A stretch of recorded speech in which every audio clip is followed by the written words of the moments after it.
Hi, everybody. Bryony here with Zoom Catalog. Thank you so much for joining me today. We're really excited about this new series, and the first session is focused on enhancing your digital catalog strategy. So let's jump right in. We do have half an hour, so I'm going to be moving fairly quickly. You might want to jot down some notes, but we will be sending the recording afterwards as well. And hopefully you can attend our upcoming sessions, which I'll recap at the end. So as mentioned, today we're talking about digital catalog trends and best practices. Before we jump in, I just want to talk a little bit about the history of catalogs. When we started Zoom Catalog back in 2009, the promotional product industry was heavily dependent on print catalogs. Suppliers would print and ship thousands of catalogs out to distributors, and distributors would get thousands of catalogs that they would file into filing cabinets, and that's how they sourced products. Now, things evolved over time, and we like to think that we were part of that evolution, but we decided to introduce a way to take all those print catalogs, digitize them, put them online, and make them searchable. And that was kind of the beginning of what we're seeing now in full capacity. Distributors really love digital catalogs more so ever than they did print catalogs. And we're going to cover why today. But digital catalogs are so powerful that they go way beyond just sourcing products and ideas. What that means for you all as suppliers is that you really need to think about the catalogs that you're putting out there online, how you're designing them, what your users are doing with them, what tools they have to customize and share. And we're going to give you best practices. One of the trends we've seen over the years is also distributors' desire to customize catalogs. When you create a catalog, you generally put your logo and your branding on there, but distributors want to present those out there as their own.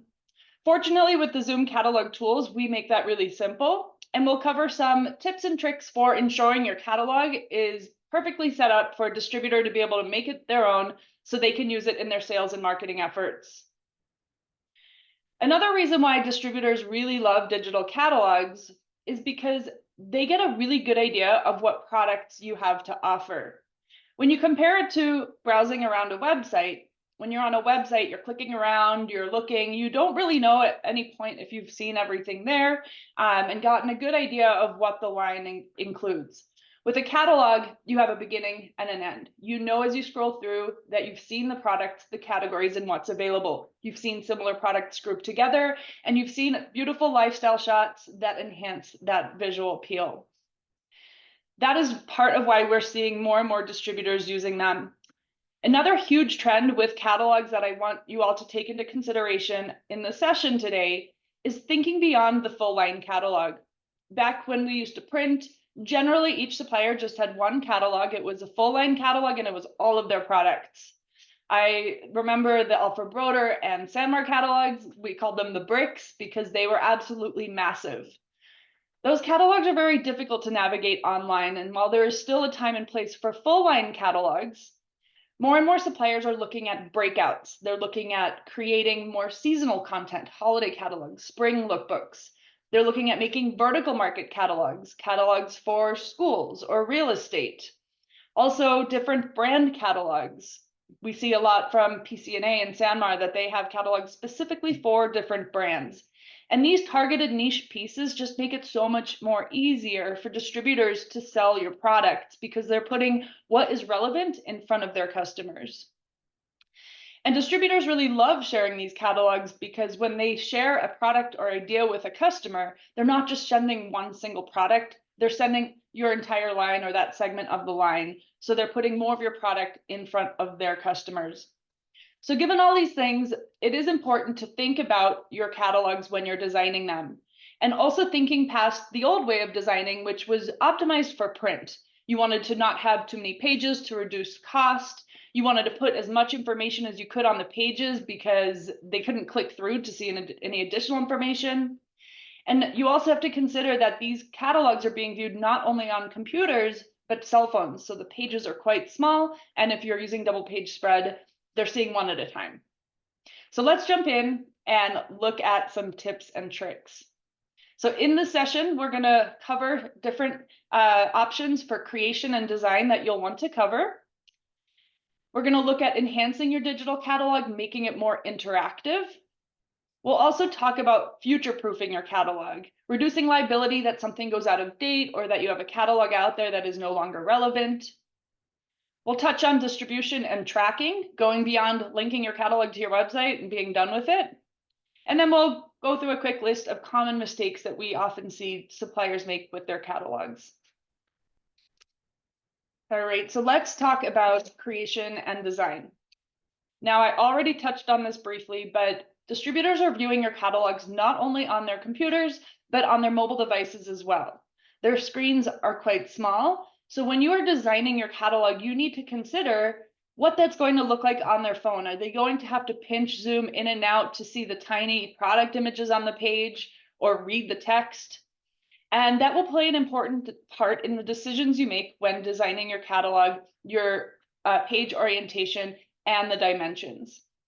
Now, there are two different page dimensions we see commonly on Zoom Catalog.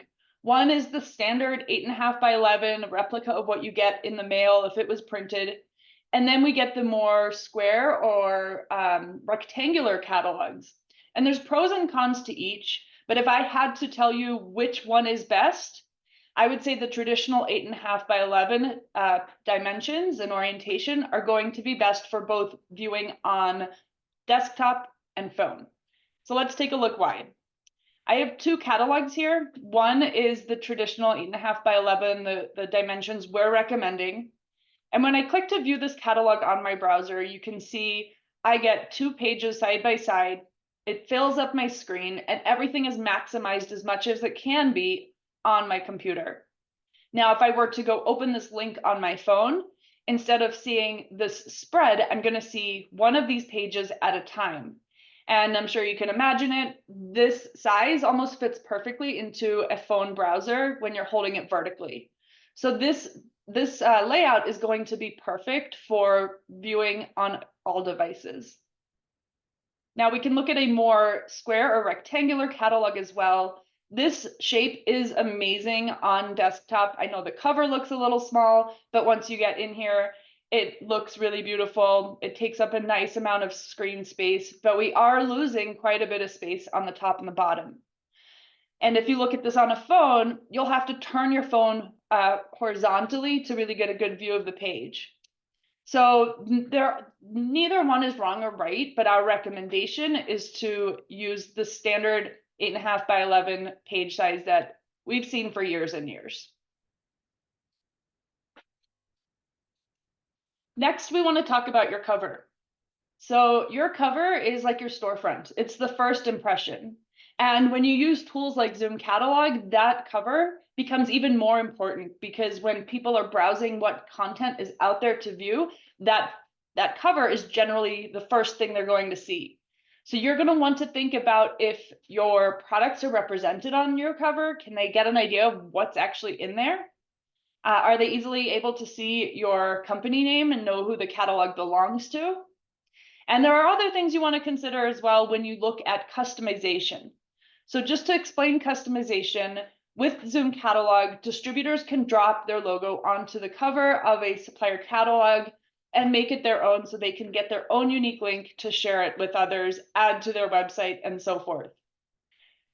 Customization really has become an industry standard. Distributors expect to be able to do this, and for you as a supplier, it's a huge benefit. You're investing so much time, effort, and money in designing catalogs, and by offering the customizable version, you're just increasing that distribution so much more.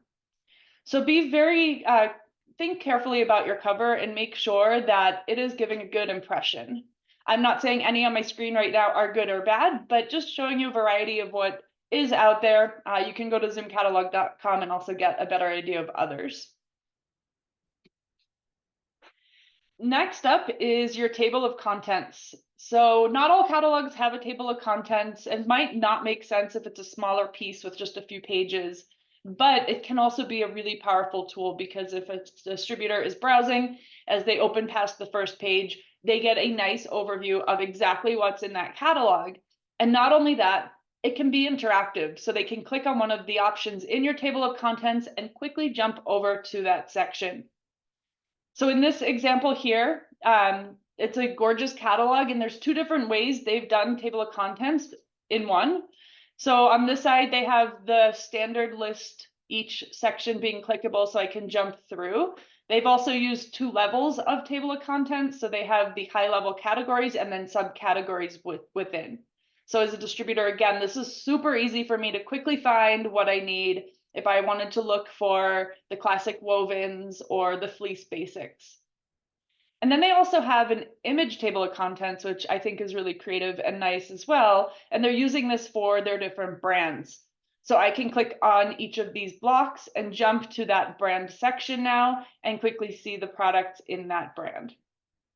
So you may want to consider adding a table of contents. Again, it's not a requirement, but it can be a really useful tool, just elevating your catalog to make it more useful and easier to use.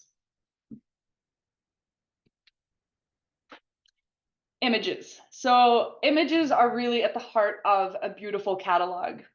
When we used to print catalogs, lifestyle shots didn't get featured as much because you were trying to save space. You didn't want so many pages in your catalog.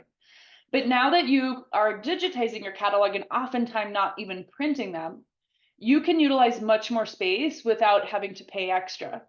So you want to consider enhancing your catalog, not only with big, beautiful product images, but lifestyle shots, zoomed in areas of different feature sets. That visual is going to help sell your products that much more easily and give end users a nice idea of not only your products, but how they could be used, who uses them, in what situations. So it allows your catalog to tell more of a story. Now, when designing your catalog for digital, I want to come back to the slide I mentioned dimensions and orientation on. This is something important to consider. When you are designing a catalog with a double page spread, that spread is going to be split up when it is viewed on a mobile device. So you want to be careful when designing a spread not to have content that crosses over the middle of the catalog, because you're going to end up with individual pages with cut off content. So going back to the example I had here, actually, let me jump back to the slide real quick. PCNA here has done an amazing job where if this catalog is viewed on a phone, I'm not going to get anything cut in half. So I will see this side and then the second, and you don't see anything crossing over the middle point of that catalog.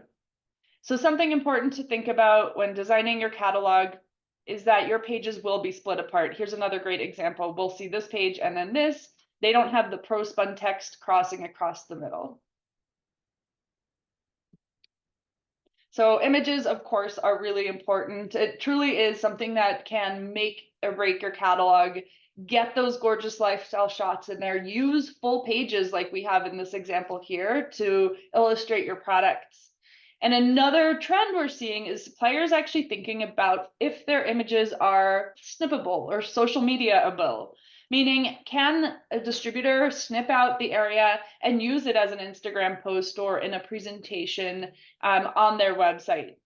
And these three right here are great examples of that. If I wanted to do a post about this mug, I could easily take the snipping tool and cut out this exact mug and use the image as is.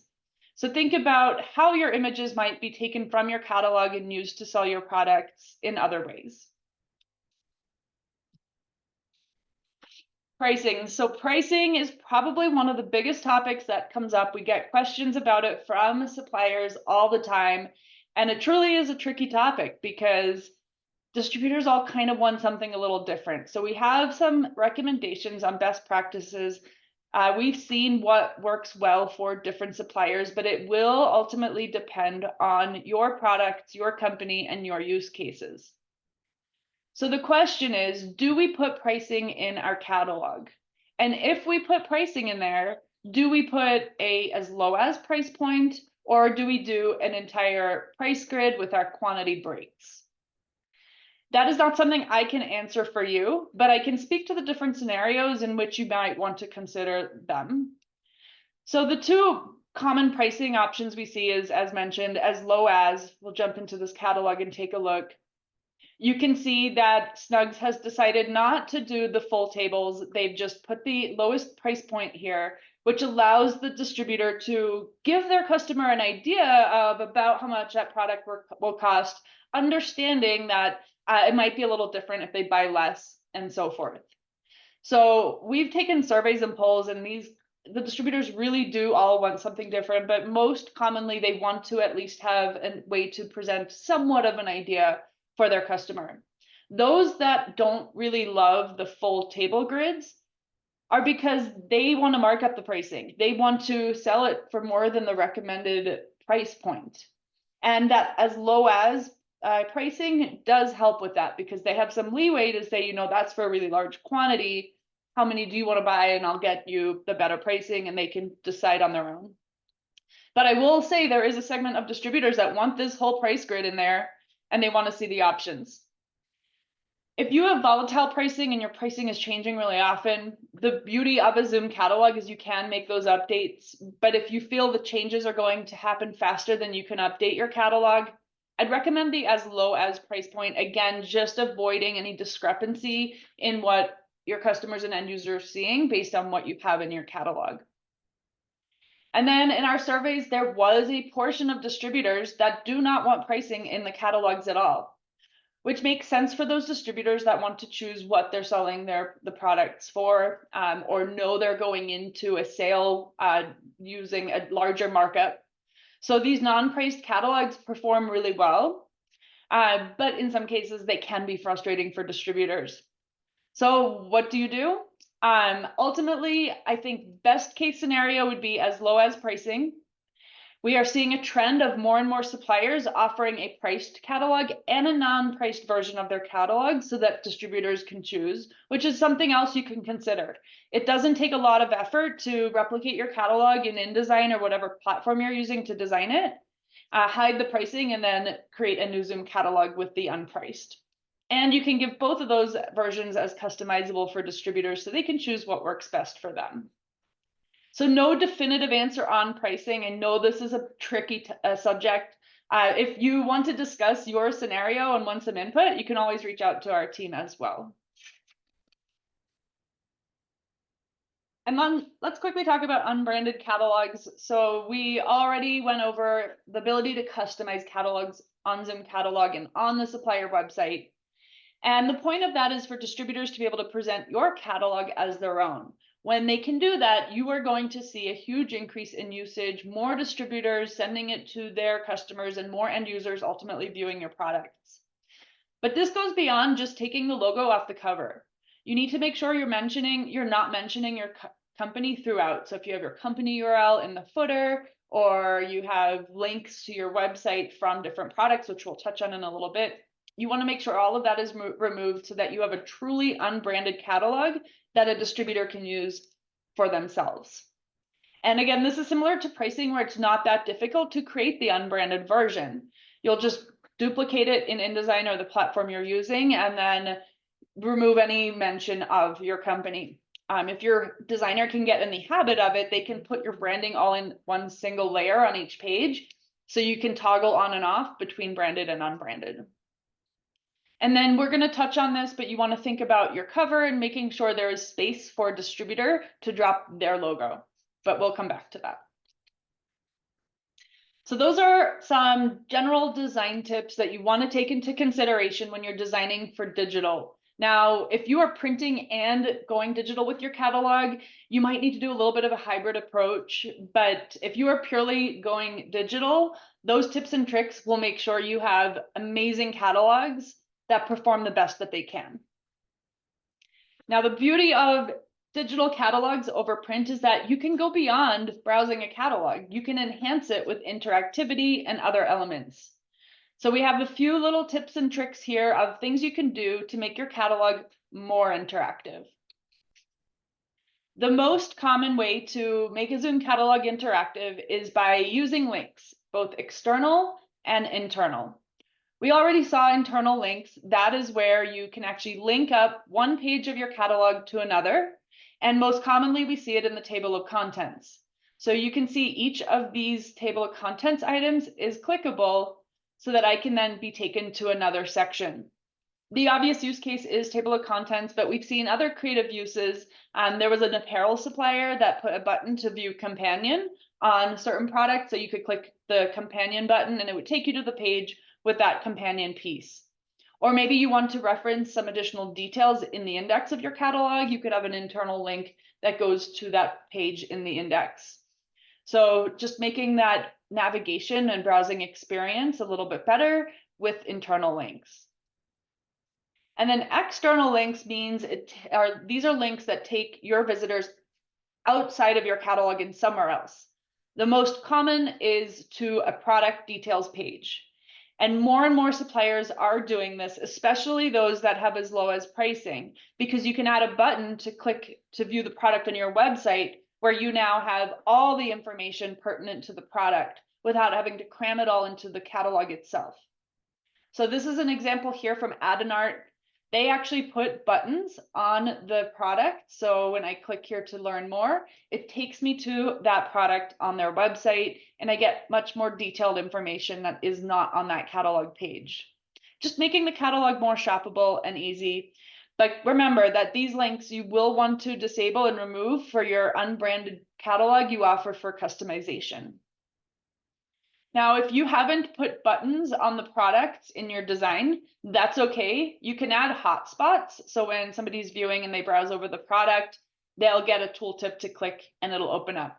But best practice is to actually add a button, which can be done during the design phase or even added to the PDF once you've exported it from your design tool.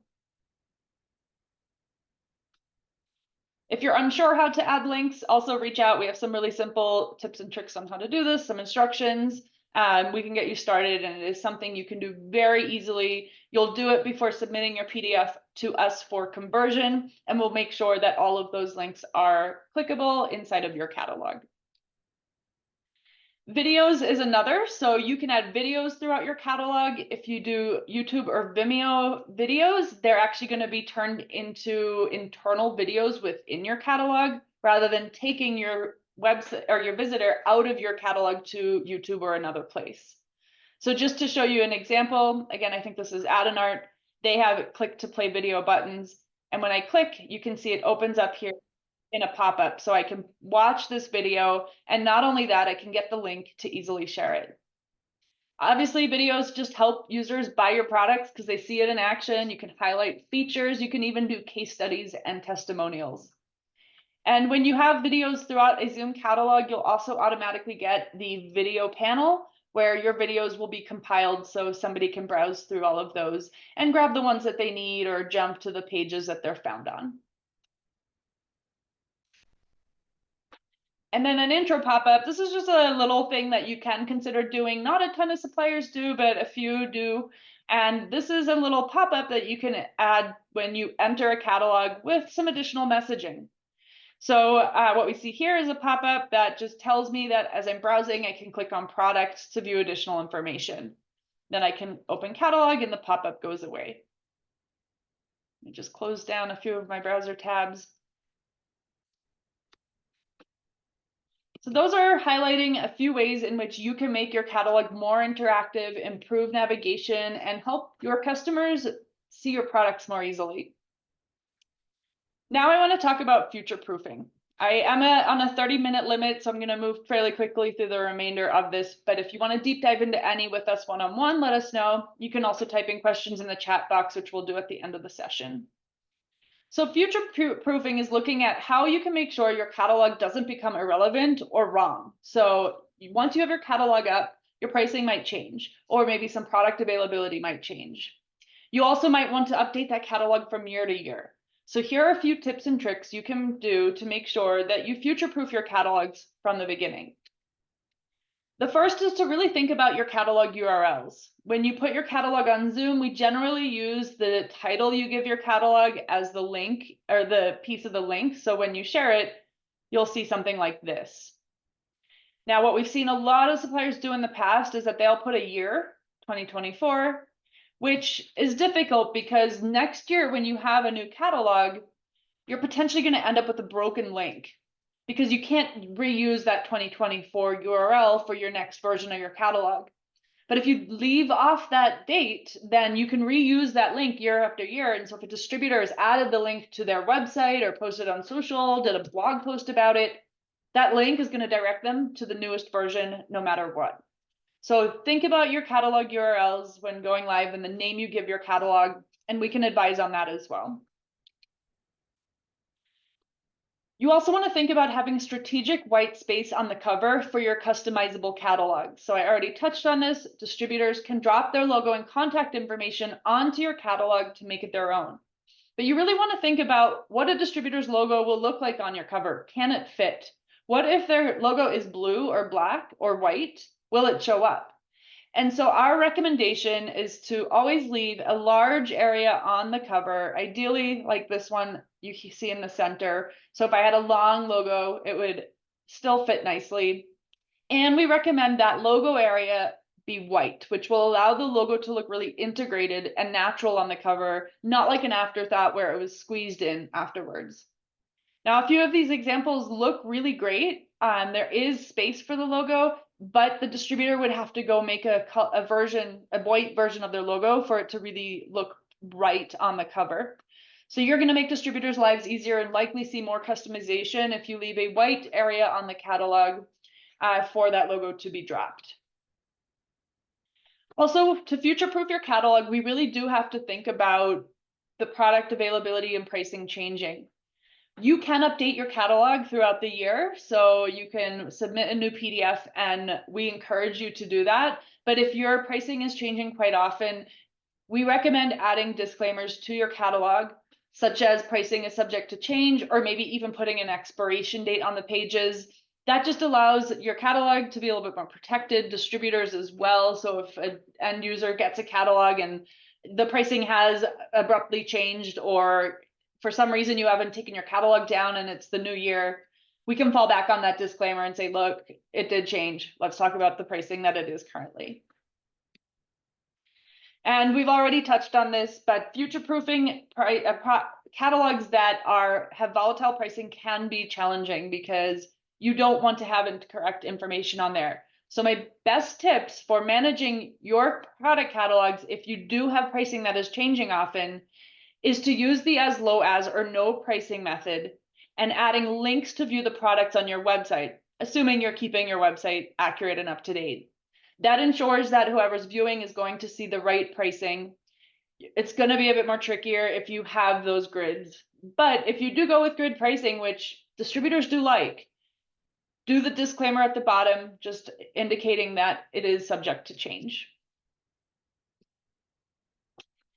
And lastly, distribution and tracking. This is a quick one I'm going to jump through, but it is important to launch your catalog. Make sure your team knows about it, distributors know about it, add it to your email signature, your website, put it in email blasts, your newsletters. We've all too often seen suppliers spend so much time on a catalog, link it to their website, and be done.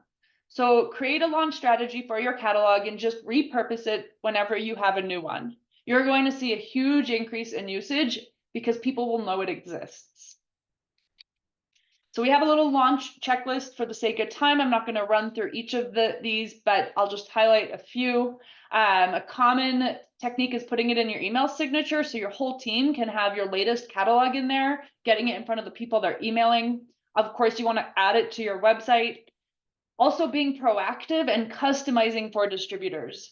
So distributors can customize your catalog and put their information on it, which is awesome. But when you launch a catalog, you could go have your sales team customize it for your top accounts or customers you know that you're trying to engage with. So you can email them and say, hey, look, we have a new catalog. Here it is. It's got your logo and information. We've customized it for you. Send it to your customers or put it on your website. And lastly, I, of course, want to touch on Zoom Catalog. The power of Zoom Catalog lies in our distribution. Most suppliers, or not most, suppliers in the past have just linked their catalog on their website and then they walk away. That isn't that helpful because distributors on your site are aware of your products. Now, there's definitely a great use case to get your catalog from your site and share it.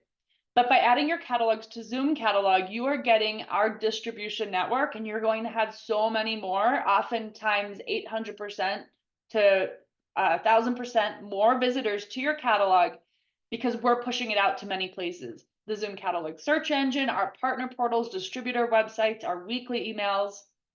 So if you want to learn more about adding your catalogs to Zoom, I think most of you here are already adding your catalogs to Zoom, but if you want to learn more, definitely reach out and we can give you a demo. And then finally, we are out of time, so I'm going to run through the common mistakes really quick. These are just little things that we see happen quite often. One, designing for print only. I already touched on this. Think about your catalog on digital mobile devices and computers. Leave white space for your distributors so they can make your catalog their own and make it easy for them to share. Also, we see suppliers cram too much on the pages. Don't worry about your page count. Use one product per page if you must, and it allows you to use beautiful images. When adding links to your catalog, if you're doing hotspots, you want to make sure that those hyperlinked areas are not too big because it makes it difficult to navigate your catalog. If you're not sure what this one means, but you want to do linking, chat with us. We can explain. Making your catalog too busy is another mistake. You want the products to be the main event and easy to view. So don't over-design your catalogs. We also always see table of contents that are not linked. It's just such a miss on something so simple that could enhance your catalog. So don't forget to link your table of contents. Also, not all digital catalogs are made equal. We know that there are other options out there where you can digitize your catalog for free, actually. But you need to look at the functionality of these catalogs. The free ones generally have advertising in them where they're pushing your competitors' websites through your catalog to your viewers. Others might not offer distribution or miss certain features within. The Zoom catalog toolset has been optimized for distributors. And so every tool in there is something a distributor can use and is very applicable to the promotional product industry.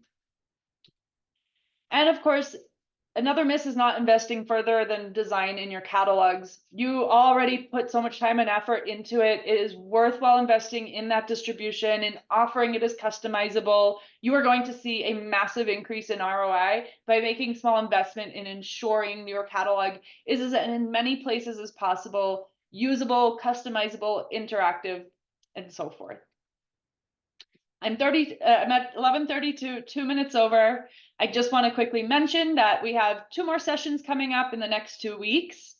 Next week, we're touching on a new way of making digital catalogs. We know designing catalogs is really tedious, really expensive, or can be really expensive and time consuming.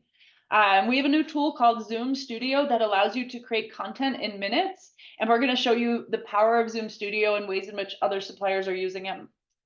And then on June 18th, we're going to touch on using virtuals to close deals. We have built a virtual add-on for Zoom Studio where you can create virtuals instantly with a single click across many products in catalogs, flyers, lookbooks, and more. So you can have virtual enabled content that you use in your marketing and sales efforts. So hopefully you can join us for those sessions. We'll include the sign up link in our follow-up. But I hope you all found this session helpful. I'm sorry I had to speed up at the end there a little bit, but we loved having you all here. Look out for the recording, and if you have questions, if you want to get your catalogs on Zoom and don't already, you can email us at hello@zoomcatalog.com or use the form on our website. But we hope to see from you soon, and we're excited to see your future catalogs and the enhancements you make based on the tips and tricks we shared here today. Thank you all. Oh, actually, really quick, I do see 1 or 2 questions. Hop off if you need to, but I am going to quickly read through and answer some of these questions here. Okay, so the question about adding blank space or white space to a catalog cover. Sometimes a supplier forgets to leave the white space in the design and then they just add like a white block. It's not ideal because it looks like an afterthought and it doesn't help the distributor's logo look like it's really supposed to be there. So our recommendation is consider that white space when you're designing your catalog cover. And your customizable catalog cover can be different from the cover you use on your regular Zoom catalog. So either way, just put some thought into it. And if you really forgot to and you need the white space, you can do the block method. It's just that it can be a little bit more better when it's integrated.